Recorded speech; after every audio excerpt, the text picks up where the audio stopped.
how's it going? So I know it took me quite a long time. I'm visiting my girlfriend out of state right now, so I'm doing everything on a really bad laptop. It takes forever to do anything. I'm doing it with a trackpad. It is a nightmare. So that's kind of why it took so long. In about 4 weeks, I'll be back at it with more regular stuff. Otherwise, things are going to be a little bit slower. This story is called Beneath the Iron Sky. It's a story about it's the first part of a story about a Baneblade crew that inevitably goes on a anti-Titan hunting company. I think they're called the Steel Fury Battalion. In this part one, it's introductory, to the it's an introduction to the main characters.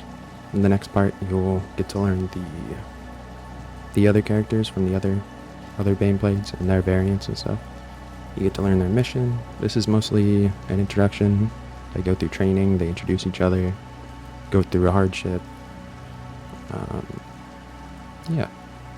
I've been wanting to write it for a while. I just haven't really gotten the time to. Took a while to put together, but I finally did. And I think that's really all you need to know. Alright. Again, this is part 1 of Beneath the Iron Sky. I hope you guys enjoy it. Stay tuned for part 2. Like, comment, subscribe, all the stuff. And yeah, hope you enjoy it. Thank you.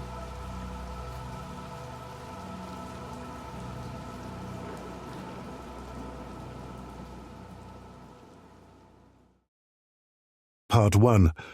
The dusty plains of Cadia, scarred by wars past and present, stretched endlessly under a sky streaked with the scars of battle. Against this stark backdrop, the monolithic form of the Baneblade, Goliath's Bane, cast a long shadow over the assembled crew. Captain Marcus Valyrian, a figure of both respect and authority, stood before the war machine, his gaze methodical and penetrating as it moved across the faces of those gathered. His posture was rigid, the embodiment of discipline, yet his eyes betrayed a depth of experience and the weight of command.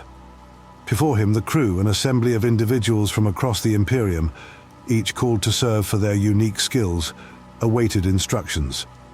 The air was thick with the dust kicked up by their arrival, and a tense silence hung between them, broken only by the distant echo of artillery, a constant reminder of the war that never sleeps. Amidst the crew, the presence of Lieutenant Elena Drax was unmistakable, her aura of calm authority mingling with an acute sharpness of mind. Her eyes, observant and calculating, missed nothing, taking in the measure of her comrades with a strategist's acumen. Sergeant Michael Horst's figure, solid and unyielding as the tank he revered, exuded a quiet confidence. His hands, scarred from service and battle, rested casually by his side, ready to bring Goliath's Bane to life. Dominus Faustus, clad in the robes of the Adeptus Mechanicus, his form more machine than man, stood slightly apart from the group. The wind tugged at his robes, revealing glimpses of augmetics and the sacred cogs of his faith. His mechanical limbs clicked softly with each subtle movement, a symphony of precision engineering.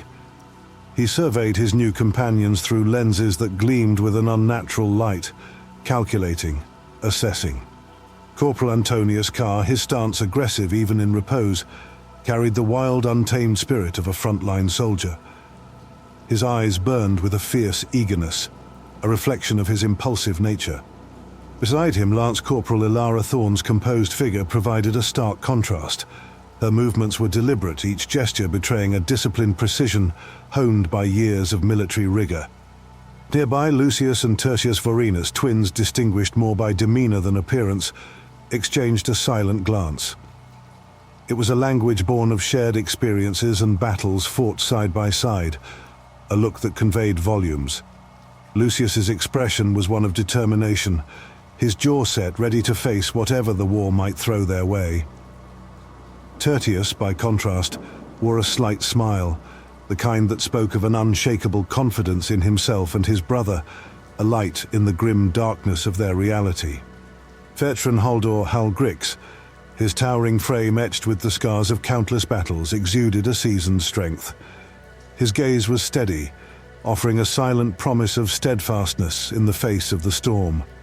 And then there was Corporal Jorik Varan, the youngest among them, his youthful visage marked by a blend of awe and apprehension. His posture, slightly tense, betrayed his struggle to find his place among legends.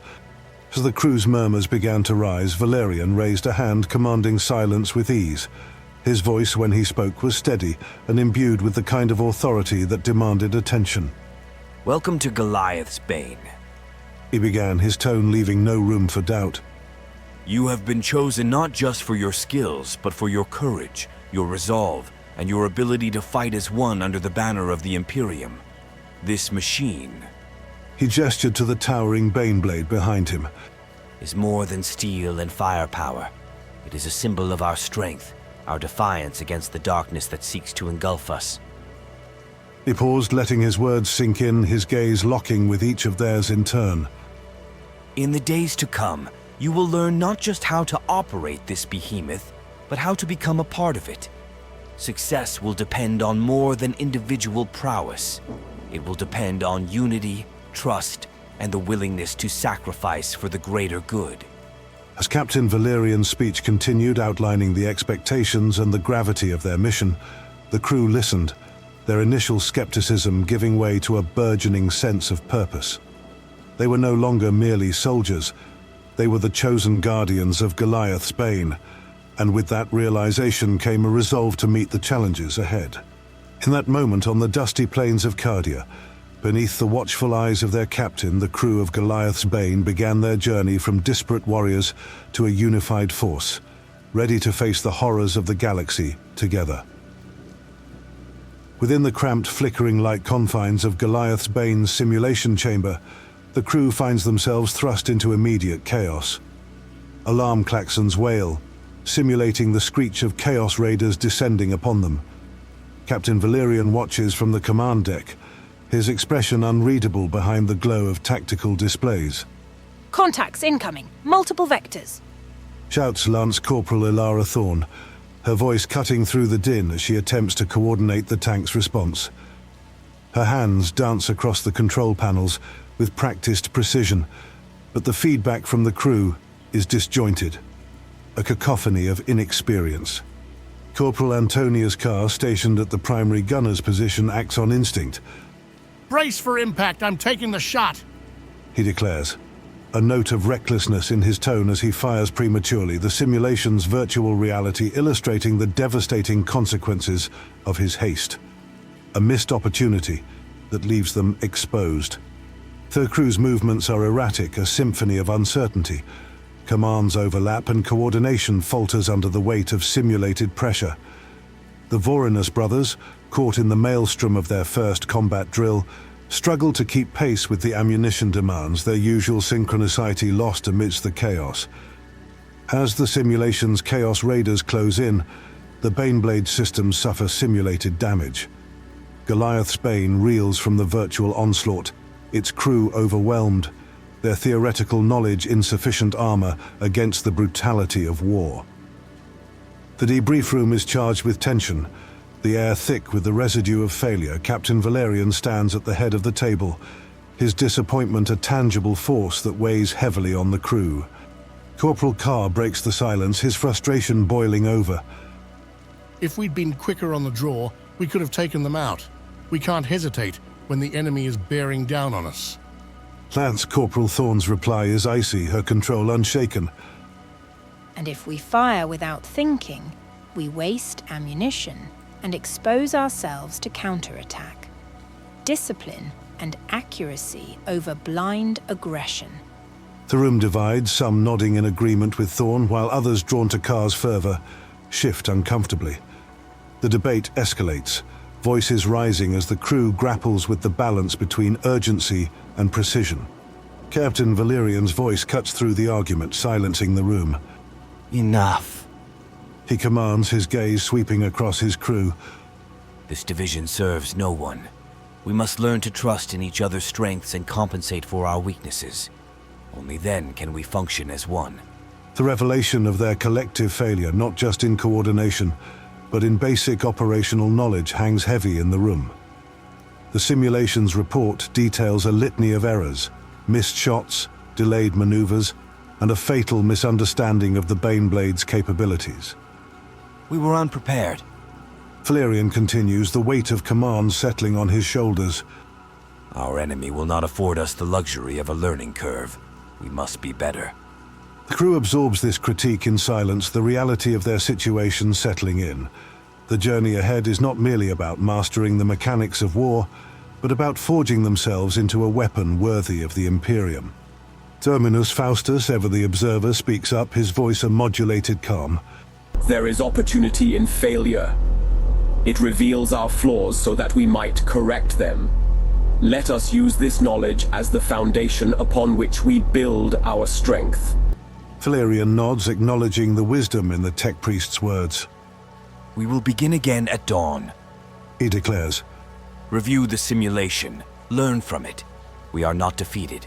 We are merely at the beginning of our path to victory. As the crew disperses, the air is filled not with defeat, but with a renewed sense of purpose. The road ahead is daunting, but Goliath's Bane and its crew are determined to meet the challenge, their resolve hardened by the trials of their first day. Under the indigo tapestry of Cadia's night sky, pierced by the distant flicker of starships and the occasional tracer round, the crew of Goliath's Bane congregates around a flickering campfire. The warmth of the flames does little to dispel the chill of the desert night, but it draws them closer both physically and metaphorically. Captain Marcus Valyrian, usually a figure of stoic command, sits among them, his posture relaxed. Cadia stands. He begins, the familiar refrain sparking a round of muted chuckles. But I was not born to this rock. My roots lie in the agri-worlds of Vergast, where the soil is as stubborn as the people. Dominus Faustus, the tech priest, observes the group, his augmetic eyes reflecting the flames. Mars was my cradle. He intones, his voice modulated but warm. A world of metal and might. Yet there is beauty in its order, in the perfection of its machinery. Lieutenant Elena Drax, seated to his right, offers a contrast with her analytical calm. Mordian taught me discipline, the order in a universe of chaos. Yet it was in the archives where I found my calling, history. It's not just about where we've been, it guides where we're going. Her eyes, lit by the fire, search the faces around her, seeking and imparting understanding. Sergeant Mikael Horst, his back to the Baneblade he knows as well as his own soul, chuckles deeply. Armageddon's no place for the faint-hearted. You learn to drive before you can walk. This beast. He nods towards the tank. She's just a bigger challenge. Corporal Antonius Carr leans back, the firelight playing across his scarred face. Catachan, He says with a half-smile. where every living thing, including the plants, wants you dead. It teaches you to fight, or it kills you quick. Lance Corporal Ilara Thorne, her demeanor always measured, adds, Valhalla, a world of ice and stone. It teaches endurance. The cold hardens you in body and spirit. Lucius Vorenus, with a slight nod towards his twin, shares. Pretoria, where duty and honor aren't just words, they're the air you breathe. We signed up together He glances at Tertius. to bring that honor to the battlefield. Tertius, the ever-present smirk playing on his lips, finishes his brother's thought. And to keep him out of trouble, someone has to. The group's laughter is cut short as the towering figure of veteran Haldor Hal Grix joins the circle, his voice rumbling like distant thunder. Fenris, a world of warriors. But it's not just about fighting. It's about fighting for something, for someone. That's why I'm here. Lastly, Corporal Jorik Varan, young and wide-eyed, speaks up from the shadows. Talern, a world of dunes and endless battles. I came to prove myself, to stand tall among heroes like you. The air around the fire becomes thick with shared histories and unspoken understanding. For a moment, the vastness of the galaxy seems a little less daunting, as stories weave the crew closer together, their diverse origins a testament to the Imperium's sprawling reach. As the fire crackled to life, casting dancing shadows on their faces, the barriers of rank and past dissolved. In the warmth of the firelight, stories unfolded, not of worlds and wars, but of people. Hopes, fears, and laughter were shared, weaving the disparate threads of their lives into a single unbreakable strand. As days meld into nights and back again, the deserts of Cadia become the crucible in which the crew of Goliath's Bane is forged. Drills become their waking reality, each exercise escalating in complexity and danger. Captain Valyrian drives them hard, his commands echoing off the Baneblade's armored hull. Lieutenant Drax coordinates their strategies, her insights sharpening their tactics. Sergeant Horst's hands dance across the controls, melding machine and man into a single entity of war. Tech Priest Faustus whispers benedictions over the rumbling engine, his rites intertwining with the roar of cannon fire. Corporal Carr's shots ring out with deadly precision, while Lance Corporal Thorn calibrates each firing solution, her discipline unyielding. Lucius and Tertius, the core of the beast, feed its hunger for ammunition with a rhythm born of shared lifetimes. Veteran Grix oversees, his advice culled from decades of warfare, guiding their hands and steadying their resolve. And Corporal Varron, though green, finds his place among legends, his eagerness tempered by the reality of their purpose. Captain Valyrian, observing each success and setback, sees the transformation. The raw materials of individual prowess are forged into a blade of collective strength. Their failures become lessons, their successes stepping stones to the inevitable trials that lie ahead. Through sweat, oil, and the shared resolve to exceed the limits of flesh and steel, the crew of Goliath's Bane emerges from their relentless training not just as soldiers, but as guardians of humanity's might, ready to carve their legacy into the annals of the Imperium's endless war.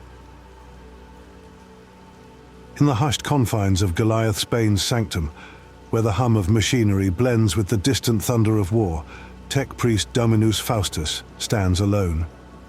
The glow of the cogitator screens paints his augmetic features in stark relief against the darkness. Lines of code scroll endlessly, a digital tempest that whispers secrets of the past. His fingers, a blend of flesh and metal, dance with precise movements, tracing the erratic patterns that mar the Baneblade's otherwise steady heartbeat. Anomaly detected. Faustus murmurs to himself, the red light of his optic augments flickering with a newfound intensity. Ancient, not of this era. His voice, though modulated, carries a note of wonder tinged with unease. The Baneblade's machine spirit, a venerable entity of war, harbors a shadow within its core, a secret long buried in its digital depths. The crew gathers in the dimly lit briefing room, their faces a tapestry of anticipation and fatigue. Captain Marcus Valyrian stands before them, his usual aura of confidence shadowed by a palpable tension. The weight of command, always heavy, feels all the more burdensome tonight. Faustus has made a discovery. Valyrian begins, his voice steady but underscored by a rare undertone of concern. Our Baneblade, Goliath's Bane, carries within it an anomaly, a remnant of battles long past. The crew exchanges uneasy glances, the revelation sparking a flicker of curiosity and apprehension. Lance Corporal Elara Thorn leans forward, her expression one of focused interest. What kind of anomaly, sir? She asks, her voice the embodiment of calm inquiry. A fragment of code, ancient and encrypted. Faustus answers, stepping forward. The Tech Priest's presence commands attention, his augmetics casting eerie shadows across his face. It is intertwined with the machine spirit itself. Its origins, unclear. Its purpose, hidden. Corporal Antonius Carr shifts restlessly, the news igniting a spark of defiance in his eyes. An old ghost, then. We'll handle it like any other, head on. Valyrian raises a hand, quelling the simmering energy. It's not that simple. This ghost, as you call it, could be a remnant of a war older than any we've known. It could hold secrets of the Imperium, or dangers untold. Sergeant Mikkel Horst's gruff voice breaks the brief silence. What do you need from us, Captain? There's a steadiness to his tone, a readiness to confront whatever lies ahead. Valyrian meets the gaze of each crew member in turn, his resolve firming. Vigilance, caution. Faustus will work to isolate and analyze the anomaly, but we must all be prepared for whatever it may reveal or unleash. Veteran Haldor Hal Grix nods, his scarred visage a mask of grim determination. We've faced the darkness before. Whatever this is, we'll face it together. In the dim light, a sense of unity solidifies among the crew, a collective resolve to confront the unknown. The anomaly within Goliath's Bane is no longer just a challenge to be overcome. It is a mystery that binds them closer, a shared burden that reinforces the weight of their duty to the Baneblade and to each other. As the meeting disperses, the crew members carry with them not just the anticipation of the coming challenge, but a deepened sense of camaraderie. In the heart of the war machine, amidst the whispers of ancient code and the steady thrum of the machine's spirit, they find a renewed purpose.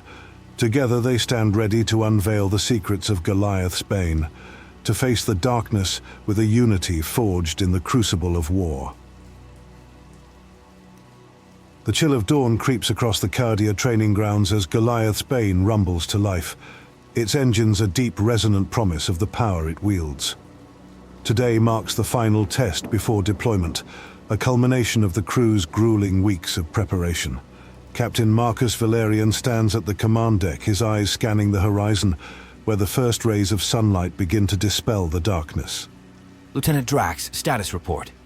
Valyrian commands, his voice cutting through the anticipation that hums through the Baneblade's interior. All systems operational, Captain. The crew is ready. Drax responds, her confidence bolstered by the progress they've made, her fingers moving deftly over her console, coordinating with the rest of the team. The exercise commences with a simulated enemy assault, challenging every aspect of the crew's training. Corporal Antonius Carr and Lance Corporal Ilara Thorne man their stations with a synchronicity born of their resolved tensions, their actions no longer at odds but complementing each other's strengths as Tech Priest Dominus Faustus, his connection with the machine spirit now deeper, chants softly, guiding Goliath's Bane through the digital maelstrom. His once concerned gaze now carries a flicker of satisfaction, though the enigmatic anomaly within the Baneblade's core remains a silent spectre over his triumph.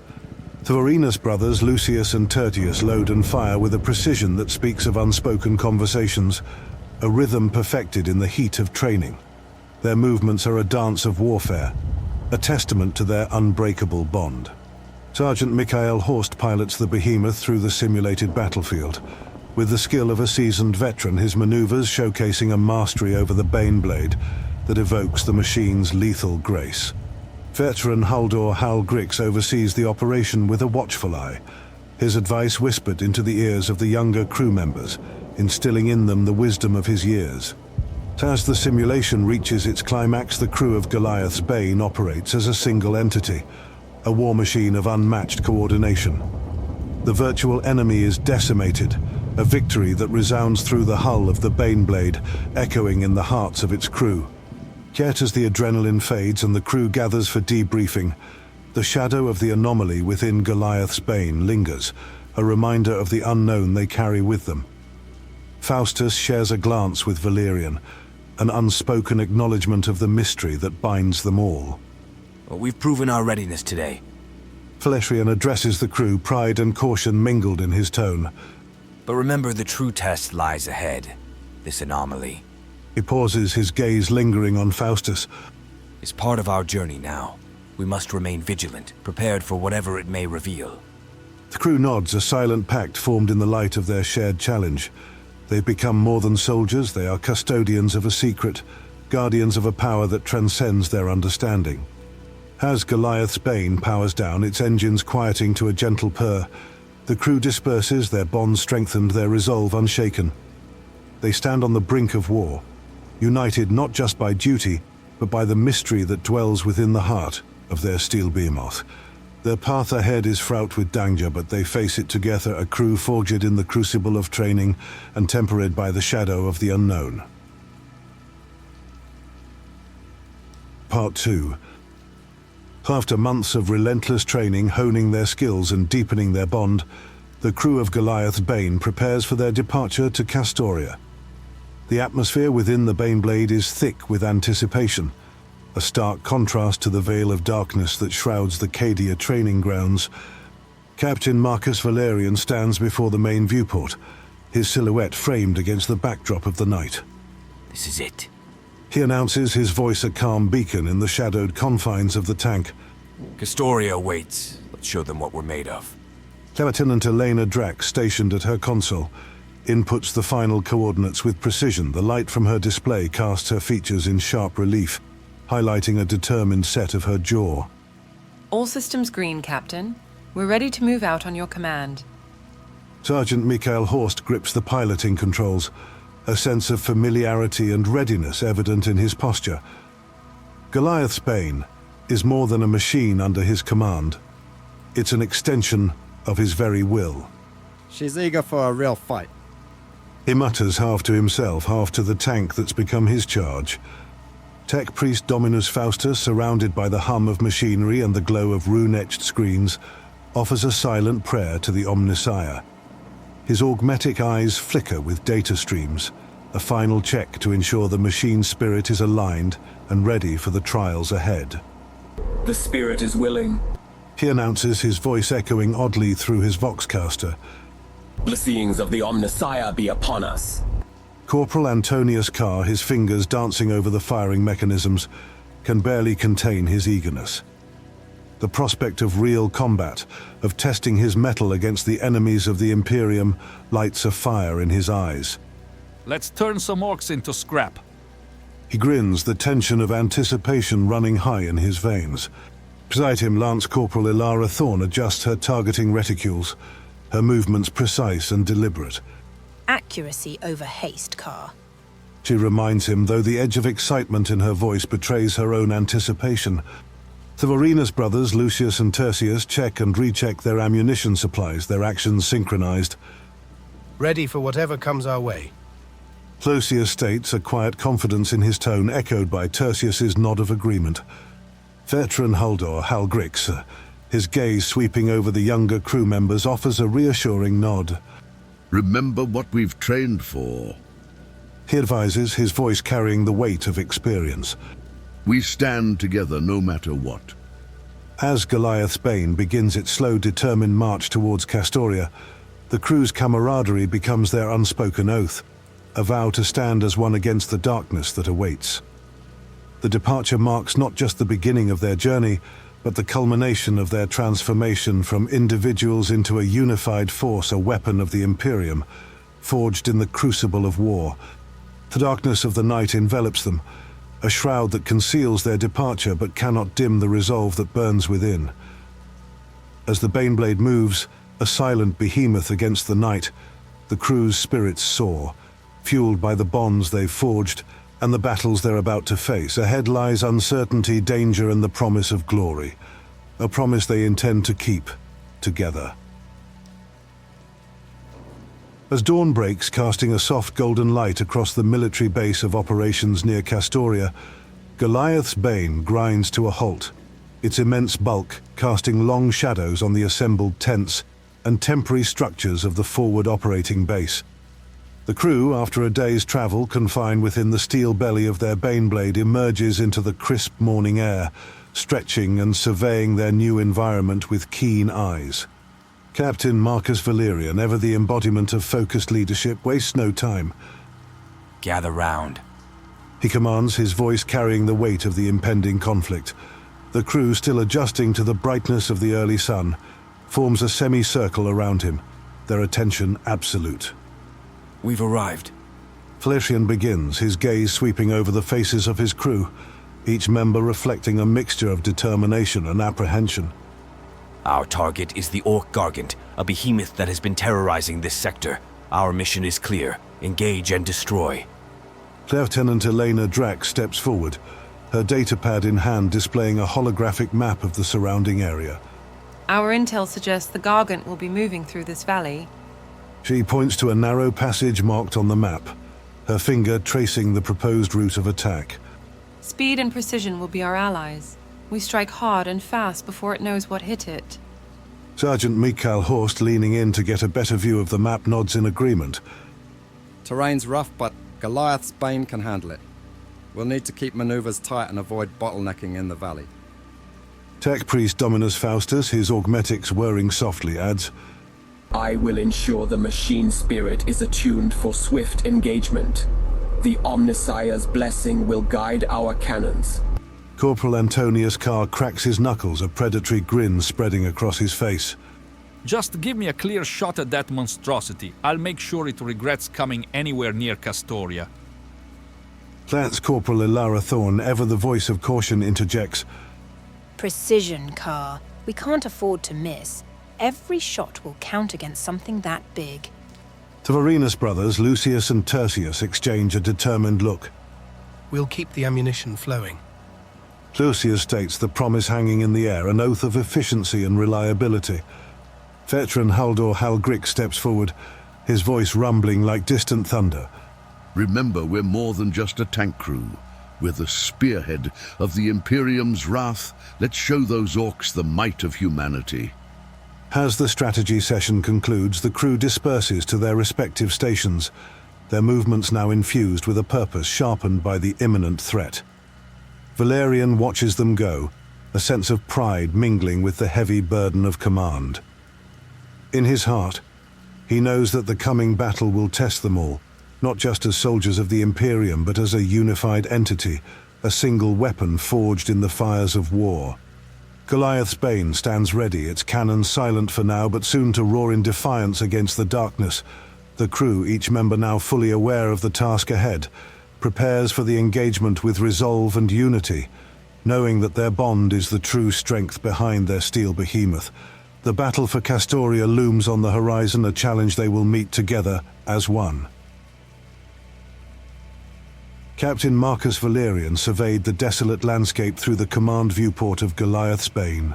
The silence before the storm hung heavy in the air, broken only by the distant howls of the Orc warbands. Turning to Lieutenant Elena Drax, he allowed a rare, small smirk. Looks like the Orcs are underestimating us. They won't know what hit them. Lieutenant Drax, analyzing the tactical readouts, nodded, but with a hint of caution in her voice. Our advantage is undeniable, Captain, but let's not forget, Orcs are unpredictable. Complacency could be as dangerous as their weaponry.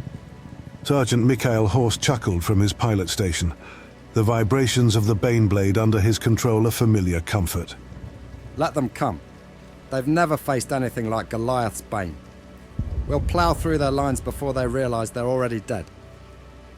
Corporal Antonius Carr, his hand steady on the primary cannon trigger, added with a grin, I just hope they put up a good fight before we turn them to ash. It's been too long since I've seen a good explosion. Lance Corporal Ilara Thorne, running a final check on her targeting systems, couldn't help but retort. Just make sure your aim is as good as your bravado, Carr. We need precision, not just firepower. The twins, Lucius and Tertius Varinus, loaded the ammunition with a rhythm born of years of shared battles. Let's show them the might of the Imperium. Tertius said, a determined gleam in his eye mirrored by Lucius's focused expression. As Goliath's Bane crested a ridge, the world erupted in chaos. Without warning, the ground shook as Orc-mech guns opened fire, their explosive rounds turning the ground around the Baneblade into a hellish landscape of fire and shrapnel. Contact! Contact! Multiple hostiles emerging from the north and west. Lieutenant Drax's voice was calm but urgent, cutting through the initial shock that gripped the crew. Captain Valyrian's voice was a steel command. Return fire! Horst, evasive maneuvers now! Sergeant Horst wrestled with the controls, the Baneblade lurching into motion, its massive treads tearing through the blasted earth as it maneuvered under the storm of Orc artillery. Corporal Carr, adrenaline surging, unleashed the Baneblade's primary cannon with a roar that drowned out the chaos. Eat this, you green fiends!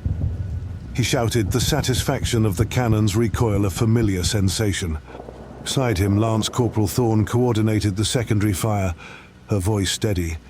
Targeting mech guns, suppressing enemy positions. We need to break their line. For the Orcs were relentless. Deaf dreads, hulking machines of war cobbled together from scrap and fury, charge from their hiding spots, their klaxons blaring a cacophony of war. The Varinus brothers worked feverishly, loading shells with a speed born of desperation. Keep it coming, Luke. We can't let up. Tertius yelled over the din, each shell loaded a promise of retribution. Veteran Haldor Halgrick, standing by the secondary armament, added his fire to the fray, each shot precise, his veteran's instincts guiding his aim. For every one of us, 100 of them, he muttered, the resolve in his voice a bastion against the onslaught. The ambush was a maelstrom, the cunning of the Orc attack catching Goliath's Bane in a vice of fire and metal. Yet amid the chaos, the crew's training held. Their initial overconfidence shattered by the reality of the battlefield, they fought not just for victory but for survival, their unity, their strongest weapon against the tide of war that sought to engulf them. Inside Goliath's Bane, the clamour of war crescendos. Deaf Dread's monstrous engines of Orc warfare surge forward, their klaxons tearing through the din of battle, a cacophony of impending doom. Corporal Antonius Carr's hands dance over the controls, unleashing the tank's wrath. Come on, you piles of scrap! He roars, defiance in every word. His shots carve arcs of destruction through the advancing horde, but for every Orc machine destroyed, more take its place. Lance Corporal Ilara Thorn, her voice a beacon of calm in the chaos, coordinates their fire with surgical precision. Carr, left flank. I've got the right. Focus. Her own shots are a counterpoint to Carr's fury, methodical and deadly. Yet as their combined firepower rains down upon the enemy, the Gargant, a titan among titans, an avatar of the Orcs' brute force, looms ever closer, its massive form casting a shadow over the battlefield, seemingly impervious to their efforts. Captain Marcus Valyrian stands at the heart of the storm, his gaze fixed on the tactical display, the relentless advance of the Gargant a dark omen. The weight of command, always heavy, now feels like a physical force, crushing. He reaches for the comm, his voice steady but laced with an undercurrent of urgency. Valyrian to command. We need reinforcements at our position. The Gargant is... His voice falters for a moment, the reality of their situation. A beast that might well be unstoppable, threatening to overwhelm him. It's breaking through every defense. Send everything we have. The crackle of the comm is his only reply, a moment of silence that stretches too long. Then a voice curt and clear. Reinforcements en route, Valyrian. Hold the line. Valyrian turns back to his crew, the resolve in his eyes reigniting a flame of determination. You heard them! We hold! This beast falls today, by our hands or those of the reinforcements. Goliath's Bane does not falter. Captain, I've got an idea. It's risky, but it might give us the opening we need. Valyrian meets Horst's gaze, nodding once. Do it! We make our stand here. For the Imperium, for Cadia. As Horst maneuvers the Baneblade into a new position, a gambit against the tide of war, the crew rallies, their actions a testament to their unyielding spirit. The battlefield, a crucible of fire and will, becomes the stage for their defiance. Carr and Thorn, united in purpose, pour their fire into the enemy, a symphony of destruction that holds back the dark. Lucius and Tertius Varinus, their rhythm unbroken, feed the Baneblade's hunger for ammunition, each shell a prayer for victory. And as the reinforcements, a speck on the horizon, draw ever closer, Goliath's Bane and its crew stand as a bulwark against the night, their resolve unshaken, their courage undimmed. In the heart of chaos, they find their strength, not just in steel, but in the bonds forged in the heat of battle, unbreakable and true. As Goliath's Bane stands firm against the onslaught, the crew's resolve is tested to its limits. The air vibrates with the roar of engines and the clamor of battle, a cacophony that threatens to drown all hope. Then, a shadow falls over the battlefield, vast and imposing. Captain Marcus Valyrian's eyes snap upwards, a sliver of hope piercing the gloom. Look to the skies. He shouts, his voice rallying the crew. Above them, the might of the Imperial Navy descends like avenging angels, their ships cutting through the atmosphere, their silhouettes blotting out the sun. Las cannons blaze, a deadly rain that sears through Orc and machine alike. Lieutenant Elena Drax stares in awe. the tactical display forgotten for a moment. The Emperor protects. She whispers a mantra of faith amidst the chaos. On the ground, the earth trembles anew, not with the approach of enemy, but ally. The Imperial Guard, a tide of armor and flesh, charges with a roar that rivals the din of battle. Lehman Russ tanks and infantry, a sea of determination and steel, surge forward, their guns adding to the symphony of retribution. Sergeant Mikhail Horst grins, the tension breaking. That's our cue. Time to show these greenskins what real firepower looks like. Corporal Antonius Carr, his finger steady on the trigger, finds his mark. For the Emperor. He roars, the Baneblade's cannon thundering in response. Beside him, Lance Corporal Ilara Thorne coordinates their fire, her command slicing through the din with lethal precision. As the Imperial Navy blots out the sky and the Guard crashes like a wave upon the Orc lines, the Gargant, that behemoth of destruction, finally falters. Its armor, impervious moments before, crumbles under the combined might of the Imperium's wrath. The crew of Goliath's Bane watches breathless as the Gargant teeters, a giant brought low, its fall a testament to the power of unity and faith. With a final earth-shattering roar, the Gargant collapses, its reign of terror ended. Captain Valyrian stands silent, watching the behemoth's demise. Victory. He says the word heavy with the cost of their ordeal. The Vorenus brothers clasp hands, their bond unspoken but palpable. We did it, brother. Lucius says, his voice thick with emotion. Tertius simply nods, his eyes on the battlefield where the tide has turned.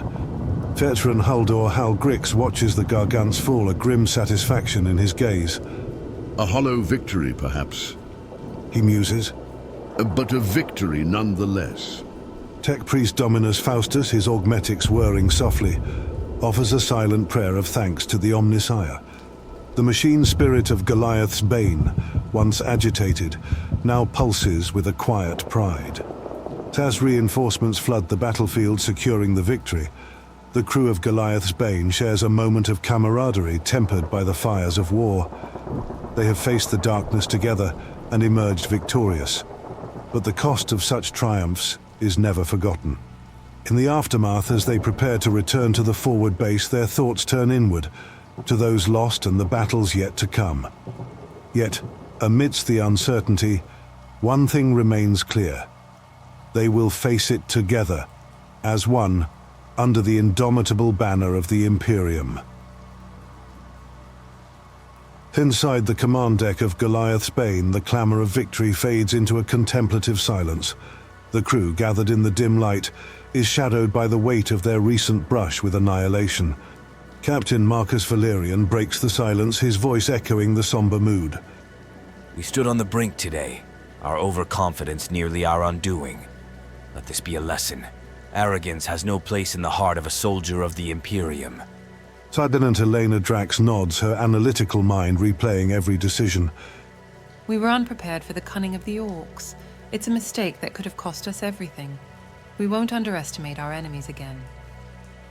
Sergeant Mikhail Horst leans against the hull, the vibration of the engine a constant reminder of their narrow escape. I've driven tanks on a dozen worlds, but this, it was a reckoning. Goliath's Bane carried us through, but it was a close thing. Too close. Corporal Antonius Carr, his bravado dimmed by reflection, adds quietly, I thought I wanted a good fight. I got it, and it nearly got us killed. There's no glory in dying foolishly. Lance Corporal Ilara Thorne, ever the voice of reason, interjects. We learn and we adapt. That's what sets us apart from the beasts we fight. Today was a harsh teacher, but we're still here, still fighting. The Vorenus brothers, Lucius and Tertius, share a glance, their bond unspoken but deepened by the day's trials. We load, we fire, we fight. Lucius says softly, But today reminded us why we fight. For each other. For the Imperium. Veteran Huldor Hal Grix's gruff voice cuts through the tension. Every battle scars the soul, but also strengthens it. We'll carry today's scars as reminders of our duty and our humility. Tech Priest Dominus Faustus, his augmetic eyes flickering with data, speaks last. The machine spirit of Goliath's Bane is resilient, as are its guardians. We erred, but we also prevailed. The Omnissiah's light guides us, even in our darkest moments. As Goliath's Bane makes its way back to the forward base, the mood is somber, reflective. The scars of battle, both visible and invisible, mark the crew and their tank. Captain Valyrian, standing at the viewport, watches the landscape pass. We return not as conquerors, but as survivors. Today was a victory, but it was bought with the currency of our naivety. Drax, compiling reports, pauses. And yet, we return. It's more than many can say. We'll learn from this, become better. That's the only victory worth claiming. Sergeant Horst, guiding the tank home, feels every dent and scratch in the hull as if on his own skin. She held. He murmurs. Old Goliath's Bane held. We'll make sure she's ready for the next fight. Stronger, like us. Corporal Carr, looking over the cannon, his usual jests absent, finally speaks. Next time, we'll be the ones setting the ambush. Next time, we'll be ready. Lance Corporal Thorne, reviewing tactical data, adds, And we'll fight smarter, not harder. We owe that to ourselves, to those who can't return. The Varenus brothers check their ammunition stocks, the task mundane but grounding. Back to base, back to the fight, says Lucius. Tertius nods. The Varenus brothers check their ammunition stocks, the task mundane but grounding. Back to base, back to the fight, says Lucius. Tertius nods. Every round we load, every shot we fire, it's for those we protect. Never forget. Veteran Grix oversees repairs, his hands steady. Scars make us stronger. The next time we face the enemy, we'll show them the iron within us, the iron within Goliath's Bane. And Dominus Faustus, tending to the machine spirit, offers a quiet benediction. In metal we trust, in spirit we believe. We return, tempered by war, guided by the Omnissiah's unseen hand. Part 3. In the dimly lit confines of Goliath's Bane's debriefing room, the air heavy with anticipation and dread, the crew assembled, their faces a mosaic of fatigue and solemnity. Captain Marcus Valyrian stood at the forefront, his posture rigid, the weight of command more pronounced in the silence that enveloped them. Commissar. Valyrian greeted, his voice betraying none of the apprehension that tightened his chest. The Commissar's gaze swept across the crew, landing on Corporal Jorik Varan. This crew, he began, his voice devoid of warmth, displayed a dangerous naivety on the battlefield. Such arrogance in the face of the enemy threatens not just your lives, but the very principles of the Imperium. Varan stood, his expression a mix of defiance and fear. Sir, we fought with honor. The Gargant fell. Silence! The Commissar cut him off. Your actions endangered the mission. The price of failure in the Astra Militarum is high. You, Corporal Varan, will serve as a reminder of this cost. Sergeant Elena Drax stepped forward, her voice steady but laced with urgency. Commissar, please, the fault is not his alone. We all... Enough! The finality in the Commissar's voice brooked no argument. He turned to Varan, his bolt pistol drawn with practiced ease. For dereliction of duty, the sentence is death. The report of the bolt pistol echoed, a grim punctuation to the Commissar's verdict. Varan collapsed, his eyes wide with unspoken pleas, his story ending in the cold reality of Imperial justice. Sergeant Mikhail Horst clenched his fists, the injustice of it burning in his veins, but the discipline ingrained in him held firm. Tech Priest Dominus Faustus bowed his head, a silent prayer to the Omnissiah escaping his lips for the soul just lost. Corporal Antonius Carr stared at the ground, the taste of bile in his throat, his thoughts a tumult of rage and sorrow. Lance Corporal Ilara Thorne closed her eyes, a single tear betraying her stoic facade, the cost of their lesson too high. The Varenus brothers exchanged a glance, their bond a small comfort in the face of such brutal finality. Veteran Haldor Hal Grix's gaze lingered on the fallen Varan, his heart heavy, a silent vow to honor the young corporal's memory in the battles to come. As the Commissar exited, the room remained in stunned silence, the reality of their existence within the Astra Militarum laid bare. They were soldiers of the Imperium, instruments of its will, and the price of failure was death. Captain Valyrian finally spoke, his voice a hollow echo of the man who had led them into battle. Let this be a lesson to us all. The Imperium does not forgive. We must be better, not for fear of punishment, but because we are the Emperor's blade. We do not falter. The crew of Goliath's Bane disbanded. Each member lost in their thoughts the shadow of Varen's execution, a somber reminder of their duty and the cost it demanded.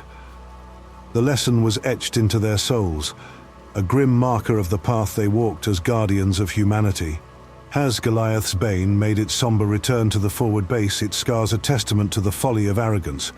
The crew knew that the battles ahead would be fought not just against the enemies of the Imperium, but against the darkness within themselves, a constant struggle to uphold the ideals for which they had sworn to die. In the shadowed recesses of Goliath's Bane, now silent and still within the confines of the forward base, the crew gathered. A few days had passed since the execution of Corporal Jorek Varen, yet the pall of his absence lay heavy upon them, a tangible shroud of sorrow that no order could dispel. Captain Marcus Valyrian, his features drawn and weary, broke the silence. Jorek's loss weighs on us all. He was more than a crew member. He was part of this family. We honor him by carrying on, by being the soldiers he believed us to be. Lieutenant Elena Drax stood beside him, her eyes reflecting the flickering light of the maintenance bay. He believed in us and our cause. Let's not let his faith be in vain. We owe him and ourselves that much. Sergeant Mikael Horst, normally the rock upon which the crew could anchor, struggled to find his usual steadfast voice. I've seen many fall, but this was different. Jorek was one of us. We'll carry his memory in every battle, in every victory. Tech priest Dominus Faustus, his augmetics clicking softly in the quiet, added, In the eyes of the Omnissiah, he served with honor. I will dedicate a prayer to his spirit, that it may find peace among the stars. Corporal Antonius Carr, whose bravado had often clashed with Varen's optimism, now seemed diminished, his usual fire dimmed by reflection. I gave him a hard time, but damn, he didn't deserve that. We should have been there for him. Lance Corporal Ilara Thorne, her composure a thin veneer over her grief, spoke softly. He had courage, more than most. Let's not let fear or sorrow dim that light he brought us. We fight on, for Yorick, for all who've fallen.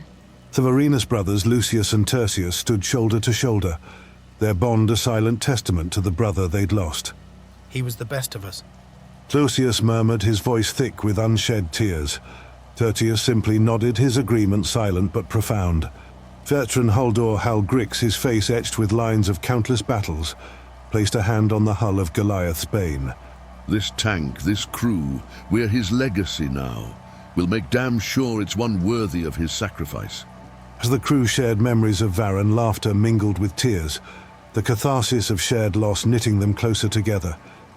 They stood in the belly of their war machine, not just as guardians of the Imperium, but as a family forged in the crucible of war and loss.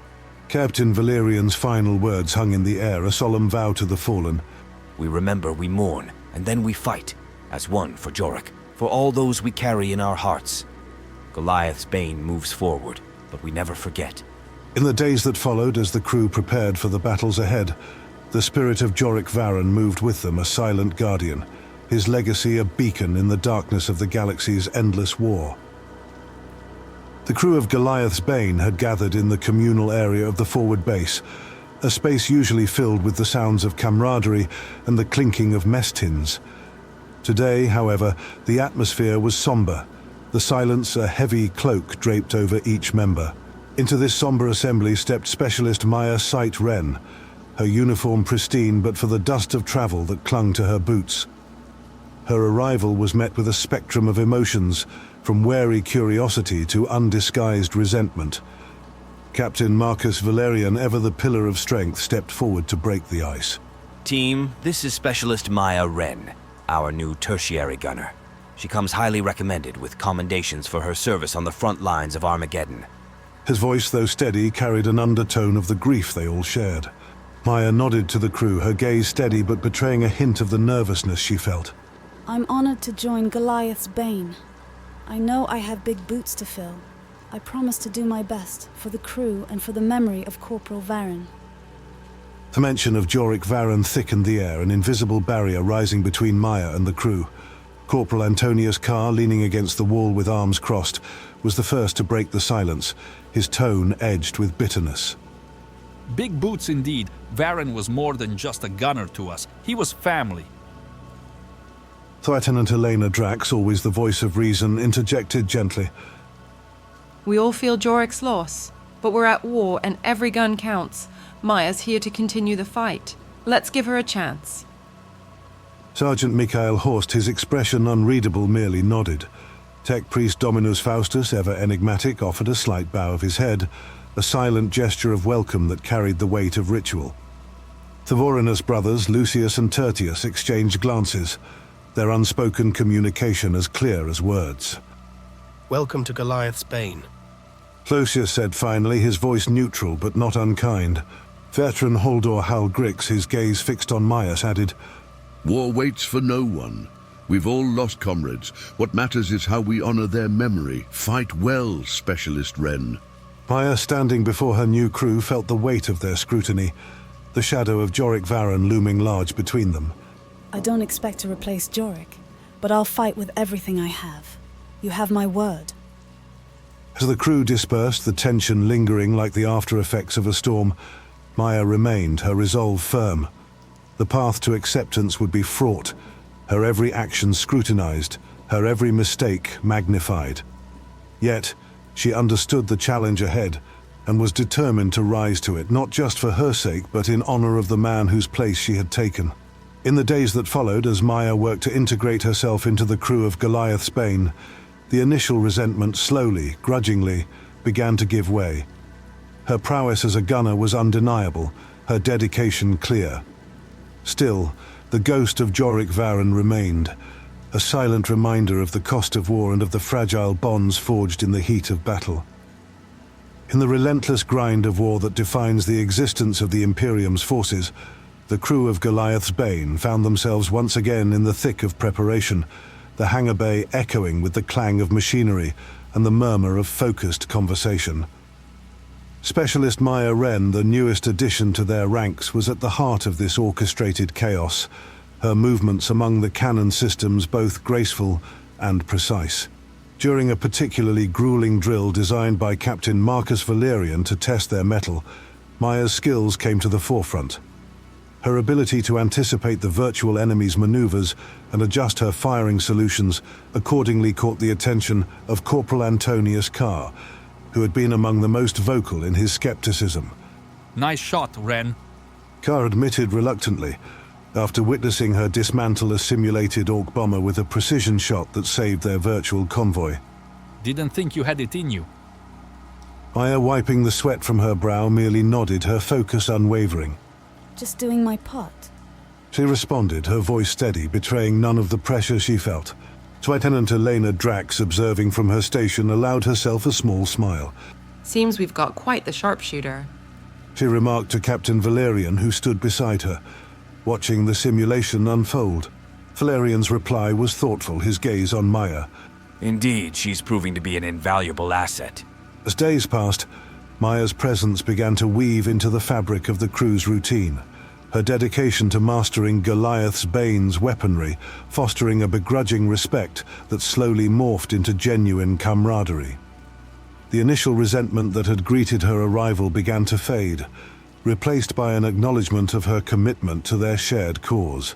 Sergeant Michael Horst found himself adjusting to the new dynamic, his initial reserve giving way to a grudging respect. You've got a good handle on the turret systems. He conceded during a maintenance check, a rare compliment from the seasoned sergeant. Tech Priest Dominus Faustus, always attuned to the machine spirit's whims, noted Maya's respect for the Baneblade's ancient mechanisms. Your reverence for the machine spirit is commendable, Specialist Wren, he intoned, his mechadendrites twitching in what could be interpreted as approval. Even the Vorenus brothers, Lucius and Tertius, warriors of few words, began to include Maya in their tight-knit circle, their shared laughter a testament to the thawing relations. The true test came during Maya's first live combat simulation with the crew, a scenario that pitted them against a horde of simulated tyrannids. The bio-horrors swarmed from all sides, their numbers overwhelming. a relentless tide of chitin and claw. Maya's calm under pressure, her shots calculated and effective, turned the tide of the simulation, her actions saving the simulated Goliath's Bane from being overrun. As the simulation wound down, a virtual victory against impossible odds, the crew found themselves gathered around Maya, their expressions a mix of relief and newfound respect. That was some fine shooting, Ren. Captain Valyrian said, clapping her on the shoulder, a gesture of acceptance and pride. You've saved us today. The crew's nod of agreement was unanimous, the shared experience of the simulation a crucible that had forged them anew. Maya, for her part, felt a swell of pride, not for the praise, but for the sense of belonging that had eluded her since her arrival. As they exited the simulation bay, the crew of Goliath's Bane walked a little closer, their steps in sync. Maya Wren, once an outsider, had found her place among them, her dedication and skill a beacon in the grim darkness of their war-torn galaxy. Together, they faced the future, not as individuals but as a unified crew, ready for whatever the war would throw at them next. In the underbelly of Goliath's Bane, amidst the hum of machinery and the soft glow of rune-etched panels, tech priest Dominus Faustus and specialist Maya Wren found themselves in an unexpected moment of solitude. The vast chamber, usually alive with the crew's preparations, was quiet save for the occasional clink of tools and the distant murmur of voices. Faustus, his augmetics whirring softly, turned to Maya, his red optic lens focusing on her with an intensity that belied the usual impassiveness of his kind. Specialist Wren. He began, his voice modulated, yet carrying a warmth uncommon to his mechanical demeanor. Your integration into the crew has been noted. Your dedication. It resonates with the spirit of Goliath's Bane. Faustus, still adjusting to her place among the crew, nodded, her expression a mix of gratitude and curiosity. Thank you, Dominus. This means a lot to me. I've been trying to find my footing, to honor Jorik's memory and prove my worth to the crew. The concept of worth. Faustus continued, tilting his head slightly. He is multifaceted within the confines of this war machine. Goliath's Bane is more than steel and ammunition. It is a repository of spirits, of wills, aligned towards a singular purpose. His hand gestured to the console before them, where schematics of the Baneblade flickered in and out of focus. Oh, there is an anomaly within the machine spirit of Goliath's Bane. A remnant of battles past, secrets embedded in its core.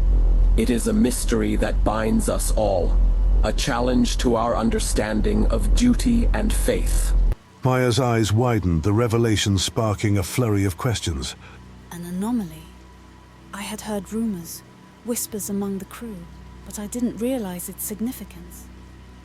It is a matter of delicate balance. Faustus explained, his gaze returning to the schematics. This anomaly could be a boon or a bane. Its origins are obscured, its intentions unknown, yet it is part of us now, as much as we are part of this vessel. A silence fell between them, heavy with implication. Maya took a step closer, her resolve strengthening. I want to help, Dominus. If there's anything I can do, any way I can contribute to understanding this anomaly, count me in. Faustus regarded her for a moment, the machine and the human, each assessing the other. Then, with a nod, he acknowledged her offer. Your assistance is welcome, Specialist Wren. Together, we may unravel the mystery that lies within Goliath's Bane. It is a journey we undertake as a crew, a testament to our unity and our commitment to the mission. As Maya left the chamber, her steps lighter than when she had entered, she realized that this conversation was a turning point. No longer was she simply the replacement for a fallen hero. She was now an integral part of the crew, a guardian of Goliath's Bane's secrets. And in that realization lay a newfound sense of belonging, a connection to the crew and the machine spirit that she had not expected to find. The bond between them, forged in the shadows of war and the mysteries of the Baneblade, was a beacon in the darkness, a reminder that, in the vast and uncaring galaxy, they had found a family. In the dim light of the hangar, the crew of Goliath's Bane stood in a circle, the silence between them filled with the weight of everything they had endured. Captain Marcus Valyrian, his gaze lingering on each face, finally spoke, his voice imbued with a quiet strength. We've been through the crucible together, faced losses that would have broken lesser crews. But here we stand, united by more than just duty. We forged something stronger in the fires of war. Trust, a bond that can't be broken. Lieutenant Elena Drax nodded, her eyes meeting those of her comrades. We've all felt the pain of loss, the sting of failure, but it's taught us, shaped us. We're not just survivors. We're warriors, defenders of the Imperium. Sergeant Mikael Horst clapped a hand on the hull of their Baneblade. This steel beast has been our home, our fortress. Together, we've made it a weapon to be feared. That's something to be proud of. Tech Priest Dominus Faustus, usually reserved, stepped forward, his mechanical limbs whirring softly. The machine spirit of Goliath's Bane has intertwined with our essence, our collective will. It is a rare harmony, one that speaks of unity and purpose. Corporal Antonius Carr, his earlier bravado tempered by experience, added, We've seen what happens when that unity falters. I'll be damned if I let that happen again. We fight together. We win together. Lance Corporal Alara Thorne, her voice steady. And we remember together. Yorick's sacrifice won't be in vain. It's a part of us now, a reminder of what we fight for. As they turned their eyes towards the future, the crew began their preparations, checking and rechecking their gear, running through simulations with a newfound focus. Specialist Maya Wren, now more a part of the crew than ever, worked alongside the Voronus brothers, her expertise a vital piece of their collective strength. Veteran Haldor Halgrix shared his wisdom, guiding the younger members. Every battle is a lesson. We've learned hard, but we've learned well. Let's take that knowledge forward, make it our armor against whatever comes next. Under the cold light of Cadia's stars, the crew gathered once more, a moment of silence for those they had lost. It was a silent oath, a vow unspoken, but understood by all. To honor Yorick's memory, to embody the ideals for which he had died. As Goliath's Bane roared to life, its engines a testament to their determination, the crew took their places. They stood not just as soldiers of the Imperium, but as a family, forged in adversity, unbreakable in their unity. Captain Valyrian, looking out over the horizon, felt a surge of pride. Forward into the darkness, he commanded, his voice resonant with resolve. Together we face whatever lies ahead. For the Emperor, for the Imperium, for each other. As the Baneblade moved out, its silhouette against the dawn a symbol of their resolve, the crew of Goliath's Bane faced the future as one. The road ahead was fraught with danger, but they were ready, their spirits indomitable, their resolve forged in the fires of loss and war. Together they would meet the darkness, and together they would prevail.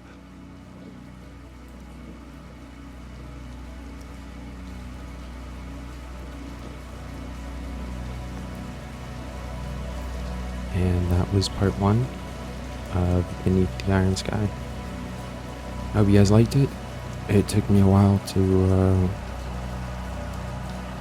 actually it took me a while to just put together because there were so many different characters and dialogue and stuff, so every single one of them I had to put in one of those images and it took forever.